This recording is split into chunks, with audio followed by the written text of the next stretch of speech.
Pada tahun 1945, di tengah situasi bangsa yang belum merdeka sepenuhnya, Insinyur Soekarno menyampaikan pidato monumental yang kemudian menjadi cikal bakal lahirnya Pancasila sebagai dasar negara. Ende, sebagai bumi rahim bagi Pancasila, jarang terdengar dalam tutur maupun lembar histori bangsa. Sebuah kota sederhana di pesisir Flores, tetapi memiliki jejak sejarah yang begitu besar bagi Indonesia. Di tempat inilah, Bung Karno pernah diasingkan. Beliau merenung di bawah pohon sukun, memikirkan tentang persatuan, kemanusiaan, dan masa depan bangsa. Dari tanah Flores, lahirlah banyak perenungan yang menjadi pondasi nilai-nilai Pancasila hari ini. Di tengah tantangan zaman modern, mulai dari polarisasi sosial, derasnya arus informasi hingga lunturnya budaya gotong royong, Pancasila tetap relevan sebagai kompas moral bangsa. Karena itu, hari ini kita akan berbincang bersama Kepala Badan Kesatuan Bangsa dan Politik Provinsi Nusa Tenggara Timur, Bapak Noldi Hosea Pelokila Esos MM, untuk membahas bagaimana nilai-nilai Pancasila terus dihidupkan, dirawat, dan diimplementasikan dalam kehidupan masyarakat, khususnya di Provinsi Nusa Tenggara Timur. Saya Khadijah Nurul Hidayah, dan inilah podcast Ayo Bangun NTT, episode spesial Hari Lahir Pancasila. Selamat datang Bapak Kepala Badan Kesatuan dan Politik Provinsi Nusa Tenggara Timur, Bapak Noldi Hosea, di podcast Ayo Bangun NTT, Bapak. Baik, selamat sore Kak Khadijah. Saya panggil Kak Khadijah ya. Iya, Bapak. Senang sekali bisa bertemu dan berbincang dengan Bapak di podcast kali ini. Sebelum kita memulai pembahasan tentang Hari Lahir Pancasila, boleh kita tularkan semangat Pancasila untuk Sobat NTT di luar sana, Bapak? Baik ya. Saya mengucapkan salam Pancasila kepada seluruh Sobat NTT yang akan mengikuti program podcast Ayo Bangun NTT ini. Kiranya NTT makin baik, NTT makin maju. Salam Pancasila, salam sehat. Luar biasa. Boleh dengan kita sapa Sobat NTT, Ayo Bangun NTT dari wacana menjadi aksi. Oke, ya. Sobat NTT, Ayo Bangun NTT dari wacana menjadi aksi. Luar biasa, terima kasih Bapak. Semangat Hari Lahir semangat Hari Lahir Pancasilanya terasa sekali Bapak. Membicarakan tentang Hari Lahir Pancasila di tahun 2026 ini, kita mengambil tema besar terkait Pancasila Pemersatu Bangsa, Fondasi Perdamaian Dunia. Menurut Bapak, apa makna utama dari tema tersebut bagi masyarakat Indonesia? Ya. Baik, terima kasih Ibu Khadijah, Kak Khadijah. Jadi, dalam menetapkan tema terkait dengan peringatan Hari Lahir Pancasila 1 Juni 2026 ini, kita sudah ditetapkan dalam suatu surat edaran Kepala Badan Pembinaan Ideologi Pancasila. Itu suratnya surat edaran nomor 2 tahun 2026. Di situ yang mengatur, yang menjadi pedoman bagi kita semua untuk melaksanakan atau memperingati Hari Lahir Pancasila. Nah, tema yang diusung benar, Pancasila Pemersatu Bangsa, Fondasi Perdamaian Dunia. Kenapa? Makna. Kenapa diangkat tema itu? Apa maknanya? Yang pertama, jadi selain sebagai dasar negara, nilai luhur Pancasila, persatuan, toleransi, gotong royong, keadilan, kemanusiaan ini sebenarnya sangat cocok untuk menjadi contoh bagi dunia saat ini untuk menciptakan perdamaian dunia. Jadi ini bisa jadi contoh. Terus yang kedua, sesuai dengan amanat Undang-Undang Dasar Negara Republik Indonesia tahun 1945, Indonesia diharapkan dapat berperan aktif membangun kehidupan global yang damai, saling menghormati, dan bebas dari konflik. Nah, itu yang kedua. Terus yang ketiga, sehingga Pancasila saat ini dia tidak hanya relevan bagi bangsa Indonesia, tetapi dia juga memiliki nilai-nilai universal yang sangat cocok bagi perdamaian dunia. Kira-kira seperti itu. Luar biasa. Itu maknanya ditetapkan tema Pancasila Pemersatu Bangsa, Fondasi Perdamaian Dunia. Luar biasa. Jadi ini bukan sekedar tentang Indonesia, tapi juga dari Indonesia untuk dunia ya Bapak.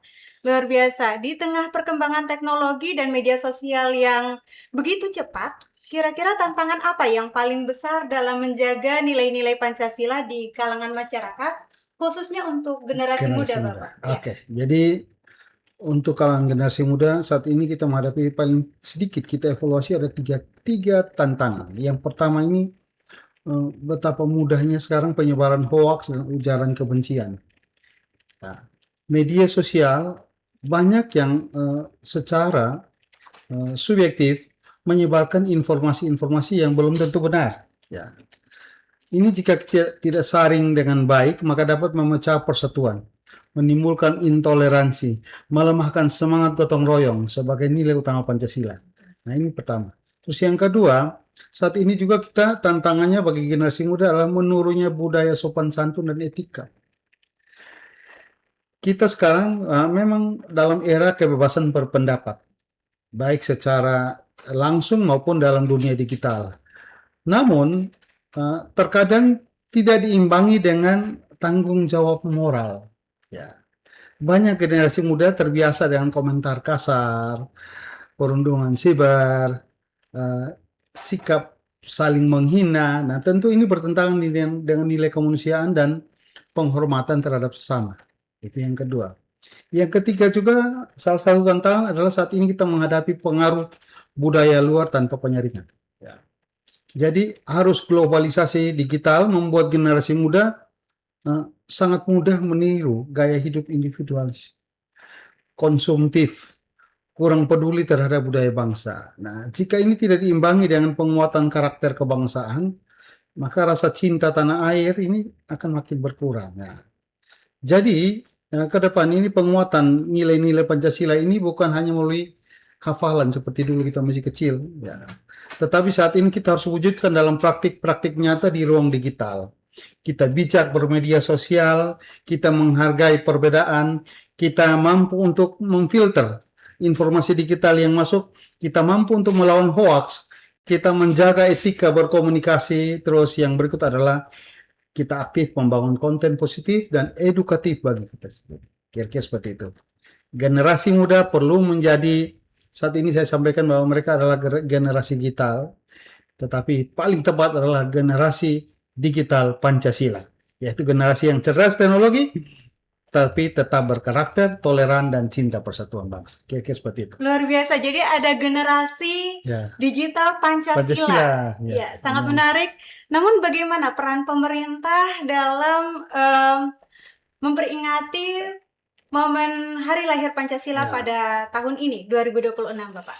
Jadi perayaan Pancasila ini, kalau menurut kami ini bukan sekedar suatu momentum, ini bukan sekedar suatu seremoni biaka, tetapi ini adalah momentum untuk mengamalkan nilai-nilai Pancasila dalam kehidupan bermasyarakat, dalam kehidupan bernegara, dalam kehidupan berbangsa kita. Ya, mengapa kita perlu memperingati Hari Lahir Pancasila?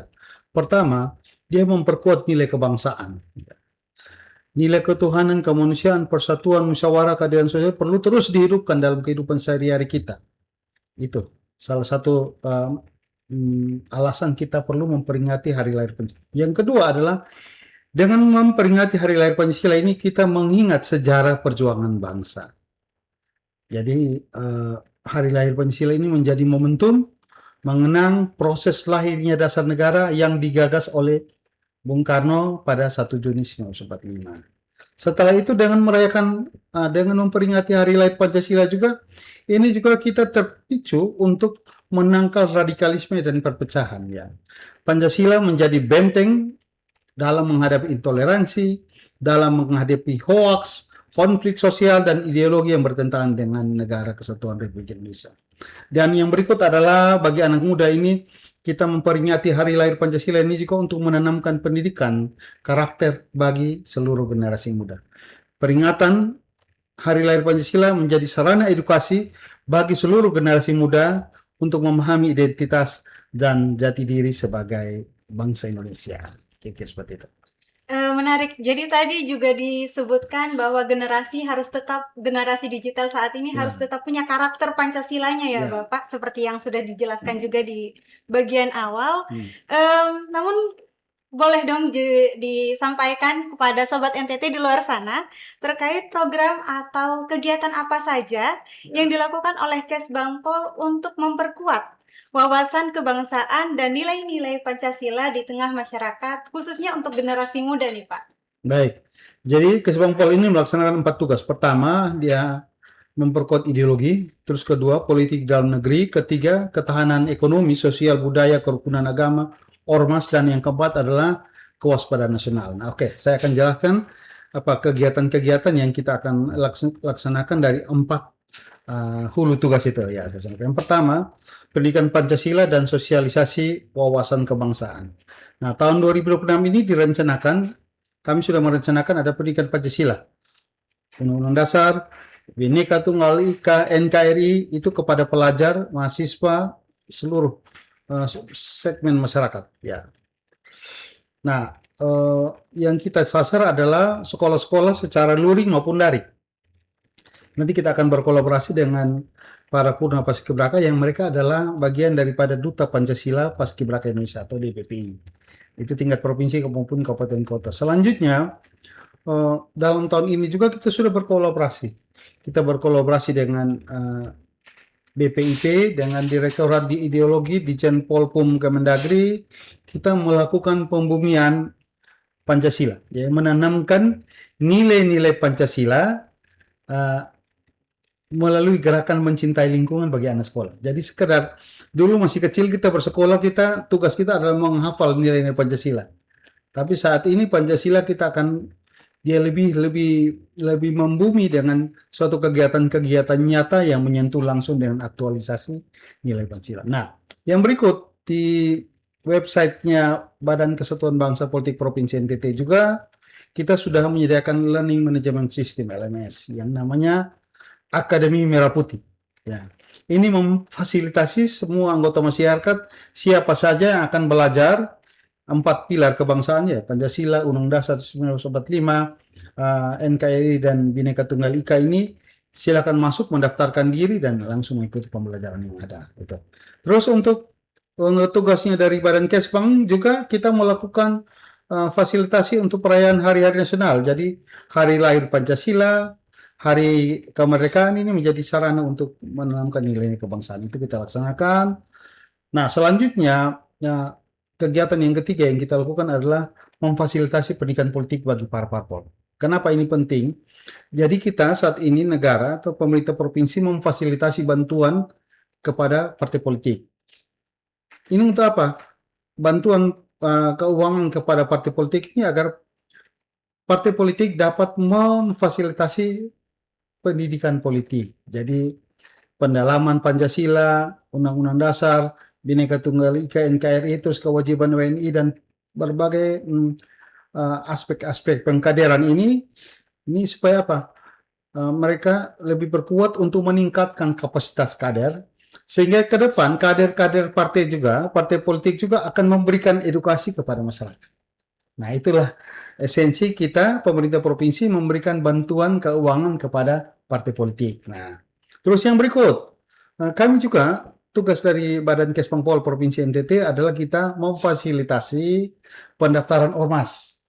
Jadi ormas-ormas itu kita memfasilitasi, sekaligus kita awasi. Kita melakukan pembinaan, kita melakukan pemberdayaan ormas-ormas itu. Sehingga setiap ormas itu kita akan dengan baik, kita akan merangkul mereka sebagai mitra yang bisa membantu bersama-sama untuk mendorong peningkatan pembangunan. Yang berikut untuk memperkuat kerukunan, toleransi, terus solidaritas ini kita melakukan forum dialog kebangsaan dan kerukunan. Jadi ada mitra. Pertama kita fasilitasi kemitraan dan forum kerukunan umat beragama. Nah ini kita melakukan dialog antar agama, terus menjaga kerukunan, memperkuat toleransi itu kita bermitra dengan FKUB. Selanjutnya ada mitra kita namanya Forum Pembaharuan Kebangsaan. Ini untuk menjaga kesatuan dan kerukunan lintas etnis yang ada di seluruh NTT ini. Nah, itu yang kita lakukan. Nah, terus yang terakhir adalah fungsi intelijen juga ada dilaksanakan oleh Badan Kesatuan Bangsa. Jadi deteksi dini untuk mencegah terjadinya konflik. kita memfasilitasi komunikasi, koordinasi dengan seluruh Forkopimda dan tokoh masyarakat. Jadi ada unsur intelijen dari masyarakat, namanya FKDM, Forum Kewaspadaan Dini Nasional. Ya. Nah, ini kita bisa mendapatkan informasi-informasi intelijen sebelum segala gejala-gejala itu terjadi. Jadi kita bisa menjaga stabilitas keamanan daerah, ya. Kita petakan potensi-potensi konfliknya, kita lakukan analisis, terus kita memberikan rekomendasi kepada pimpinan daerah. Itu beberapa tugas daripada Badan Kesatuan Bangsa dan Politik Provinsi NTT. Luar biasa banyak sekali, dan lagi-lagi ini bukan sekedar wacana tapi betul-betul aksi nyata. Dilaksanakan, ini benar-benar dilaksanakan. Luar biasa. Saya ingin kita bahas lebih intim, bukan hanya Indonesia ataupun dunia secara luas. Kita lebih dekat ke NTT di ND, Bapak. Di ND, mengapa ND sebagai bumi rahim dari Pancasila itu sendiri memiliki posisi yang sangat penting dalam sejarah lahirnya Pancasila, dan bagaimana nilai historis itu bisa tetap terjaga sampai saat ini, Bapak? Jadi yang pertama adalah peringatan Hari Lahir Pancasila ini kenapa kita lakukan di ND? Pertama, karena ND memiliki nilai sejarah dalam perjalanan Pancasila. Kita tahu Bung Karno sendiri mengakui bahwa saya menemukan nilai daripada Pancasila ini di ND. Lebih tepatnya di bawah pohon sukun. Nah, terus yang berikut adalah Bung Karno dalam masa pengasingan 1934 sampai tahun 38 menemukan banyak kemajemukan. Di situ di ND itu ada berbeda suku, berbeda agama, berbeda bahasa, namun seluruh masyarakat hidup bersatu, saling menghormati, hidup gotong royong. Nah, ini yang beliau lihat langsung sehingga terinspirasi beliau, waduh, ini nilai Pancasila ini saya menemukan di ND ini. Nah, di ND Bung Karno menemukan inspirasi, merumuskan nilai-nilai dasar yang berkembang menjadi Pancasila. Ini disampaikan pada saat 1 Juni 1945. Nah, kita merayakan, kita memperingati Hari Lahir Pancasila di ND. Kenapa? Kita bersepakat bahwa kita harus perkuat identitas ND sebagai kota rahim lahirnya Pancasila. Kira-kira seperti itu. Luar biasa. Sobat NTT, kita bisa mengetahui banyak sekali terkait dengan Hari Lahir Pancasila dan bagaimana ND itu bisa menjadi bumi rahim bagi Pancasila itu sendiri. Namun kita harus rehat sejenak, Bapak. Jangan kemana-mana, Sobat NTT. Sesaat lagi kita akan melanjutkan diskusi kita terkait dengan bagaimana nih memperingati Hari Lahir Pancasila di kota ND. Halo Sobat NTT, kita akan melanjutkan diskusi kita terkait dengan Hari Lahir Pancasila, dan kita ingin mengetahui nih Bapak, apakah ada agenda terkait dengan kegiatan khusus di ND dalam rangka memperingati Hari Lahir Pancasila? Oke, jadi untuk memperingati Hari Lahir Pancasila 1 Juni 2026 ini, kami melakukan suatu kolaborasi besar antara pemerintah Provinsi NTT, pemerintah Kabupaten ND, dari Polda NTT, dan seluruh kepolisian resort yang ada di ND, terus TNI, Polri, dan semua jajaran stakeholder yang terkait ini, kita berkolaborasi. Setidaknya ada 12 kegiatan kita laksanakan. Dia mulai dari tanggal 28 Mei 2026 ini sampai terakhir itu tanggal 3 Juni 2026. Ini kegiatannya cukup meriah kegiatan. Nah, yang pertama adalah kita tanggal 28-29 itu di ND sudah diadakan pagelaran seni dan pameran. Sehingga itu kesempatan untuk ada pagelaran seni-seni daerah. Terus pameran-pameran juga ini kesempatan untuk seluruh UMKM untuk mempromosikan produk-produk UMKM-nya. Terus yang kedua, nanti tanggal 30 sudah ada Parade Pancasila. Melalui rute-rute tertentu di kota ND. Terus tanggal 31 hari Minggu itu ada doa kebangsaan. Doa kebangsaan ini oleh masing-masing agama. Jadi doa kebangsaan dilaksanakan di rumah ibadat masing-masing pada hari itu. Ya. Setelah itu ada 31 malam juga akan dilaksanakan pawai obor. Itu. Setelah pawai obor kita akan nonton bareng film Ketika Bung Karno di ND. Dan selanjutnya pada tanggal 31 malam juga, 31 Mei malam itu nanti kita akan melaksanakan malam renungan di Taman Pancasila. Nah, setelah Malam renungan kita istirahat. Tanggal 1 pagi kita melaksanakan upacara peringatan Hari Lahir Pancasila. Ya, nanti seluruh peserta yang hadir itu kecuali petugas paskibraka dan pasukan-pasukan yang terlibat dalam upacara, mereka menggunakan pakaian untuk melaksanakan tugas, sedangkan kita seluruh tamu kita menggunakan nuansa adat. Jadi ada seluruh pakaian-pakaian adat kita akan gunakan. Nah, setelah upacara kita melaksanakan gawi masal. Setelah gawi masal itu kita menikmati hiburan musik. Nah, setelah itu nanti baru ada acara ramatama. Terus sorenya nanti ada upacara penurunan bendera. Nah, setelah itu paskibraka dan seluruh tim yang bertugas pada tanggal 2 mereka perlu refreshing nih. Sekalian kita ajak mereka ke Danau Kelimutu. Nah, setelah itu tetapi pemerintah Kabupaten Ende juga tanggal 2 dan 3 itu ada membuat lomba naro. Ada satu perlombaan.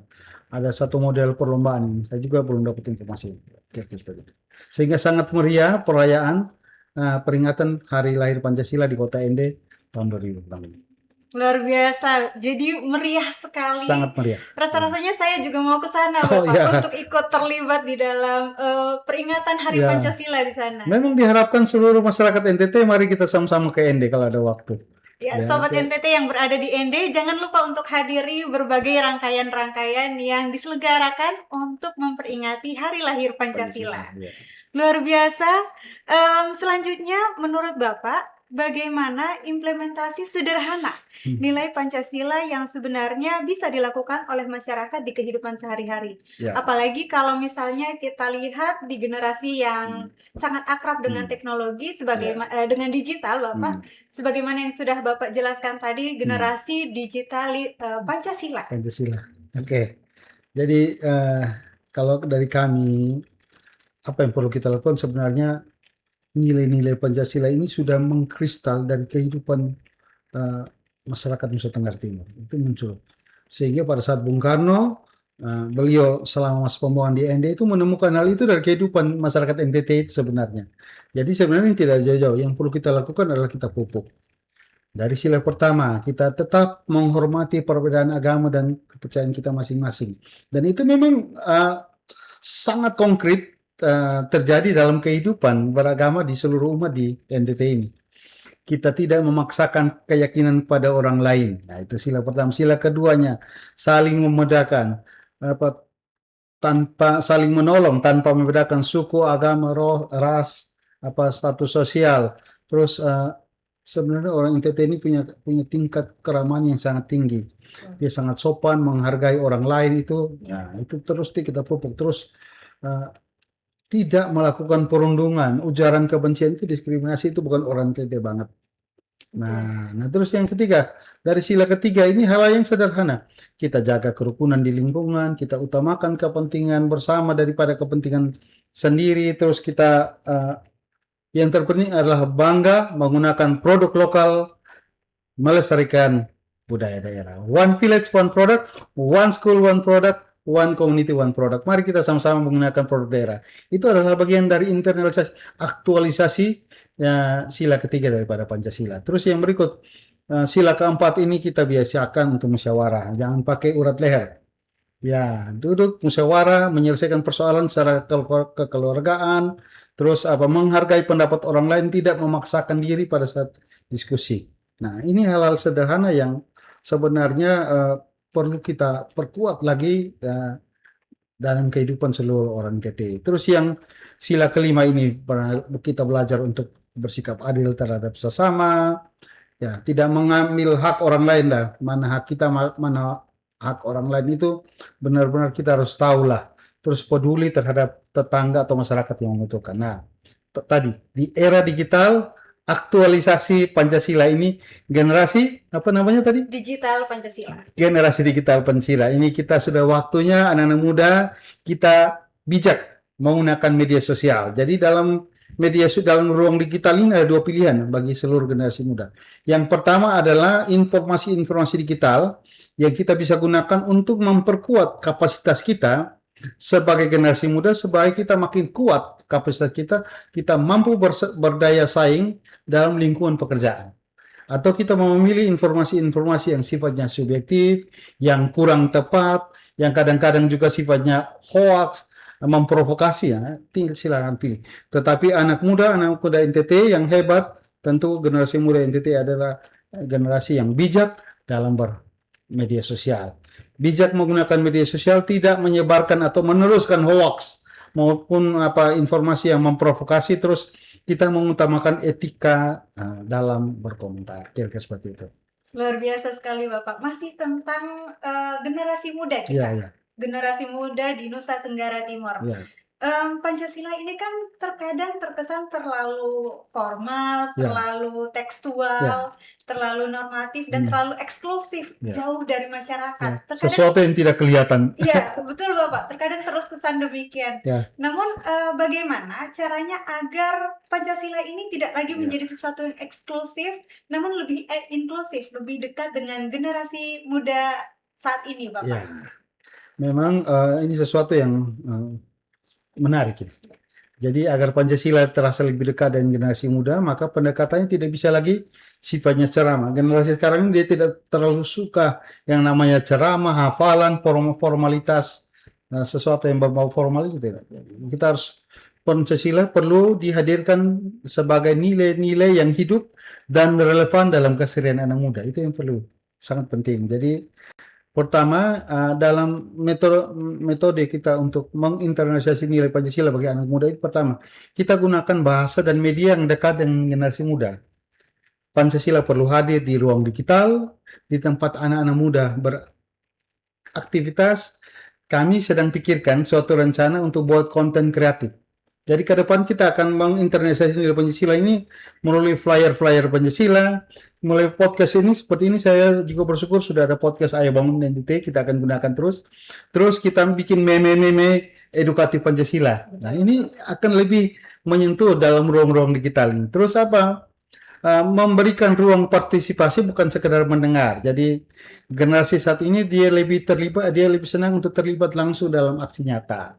Sehingga kegiatan-kegiatan sosial yang memperkuat nilai Pancasila, komunitas lintas agama, diskusi publik, gerakan lingkungan, kewirausahaan nasional, forum kreatif pemuda, itu ke depan kita akan gagas untuk itu. Kita lihat contoh perayaan-perayaan agama, keagamaan. Jadi misalnya malam takbiran, itu kan diikuti bukan sekedar anak-anak dari yang beragama Islam, tetapi lintas agama juga ikut, ya. Mereka senang itu, dan secara tidak langsung ini sudah mengaktualisasi nilai Pancasila. Perayaan Paskah, pawai Paskah diikuti semua agama yang ada. Nah, kegiatan-kegiatan ini sebenarnya diminati oleh generasi muda. Jadi kita sekarang tugas kita adalah menginternalisasi nilai-nilai Pancasila dalam suatu kegiatan-kegiatan konkret yang diminati oleh anak muda. Kira-kira seperti itu. Luar biasa. Mungkin bisa dijelaskan lebih dalam lagi Bapak berkaitan dengan kehidupan masyarakat di NTT yang sangat beragam tentunya Bapak. Ya. Mungkin bisa dijelaskan lebih dalam lagi bagaimana Pancasila ini bisa menjadi perekat toleransi dan persatuan di bumi NTT, Nusa Tinggi Toleransi. Nusa Terindah Toleransi. Nusa Terindah Toleransi. Iya, iya. Jadi gini, kehidupan tadi saya sampaikan dalam kehidupan bermasyarakat di NTT ini sebenarnya telah hidup sikap toleransi, persatuan masyarakat dari zaman dulu. Buktinya sehingga Bung Karno menemukannya di ND. Maka yang perlu kita lakukan ke depan adalah terus memupuk agar kerukunan tetap hidup di masyarakat. Terus yang berikut, kita perkuat dialog keagamaan yang mengangkat isu-isu kerukunan, toleransi, ya ini akan lebih baik. Terus kita lakukan deteksi dini terhadap gejala-gejala di sekitar kita. Masyarakat punya peran untuk melihat gejala-gejala yang ada. Waduh, ini seperti apa? Dilaporkan ke Kesbang, nanti kita akan sama-sama untuk melakukan analisis untuk melakukan langkah mitigasi. Terus yang terakhir adalah kita perkuat budaya solidaritas di NTT ini. Karena pada dasarnya nilai-nilai yang baik ini sebenarnya sudah ada dalam masyarakat NTT. Ya, kira-kira gitu Kak Hadijah. Ya, silakan. Terima kasih Bapak. Pembahasannya sangat menarik. Namun Sobat NTT, kita akan bahas lebih lanjut sesaat lagi. Jangan kemana-mana, tetap di podcast Ayo Bangun NTT. Halo Sobat NTT, masih bersama kami di podcast Ayo Bangun NTT.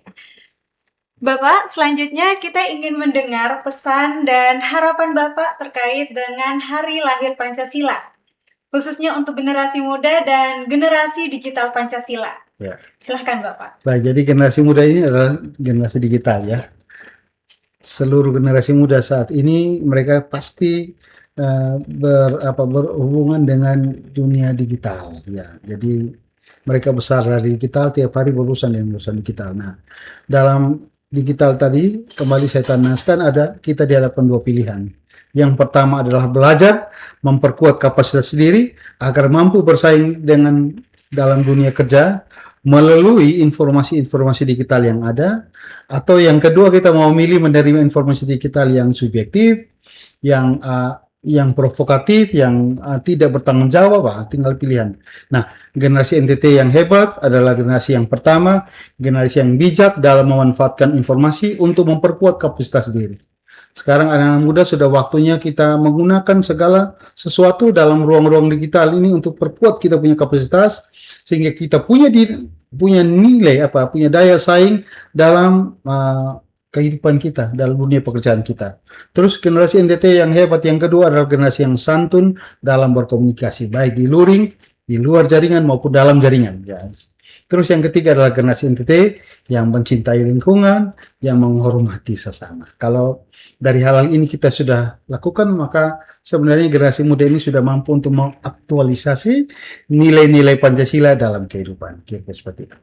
Terima kasih Bapak, pesannya sangat luar biasa, betul-betul sangat mengena untuk generasi digital Pancasila.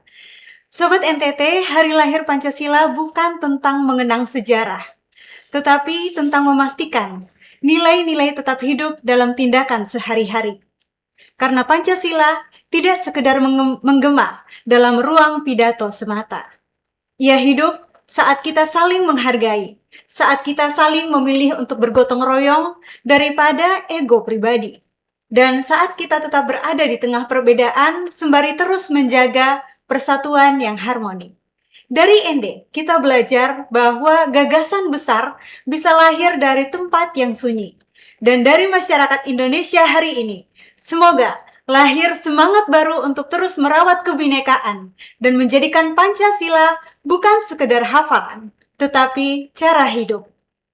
Terima kasih telah mendengarkan podcast Ayo Bangun NTT. Terima kasih juga Bapak sudah hadir di Sama-sama. podcast Ayo Bangun. Salam Pancasila, merdeka, ayo bangun NTT, ayo bangun Indonesia. Saya Khadijah Nurul Hidayah, terima kasih.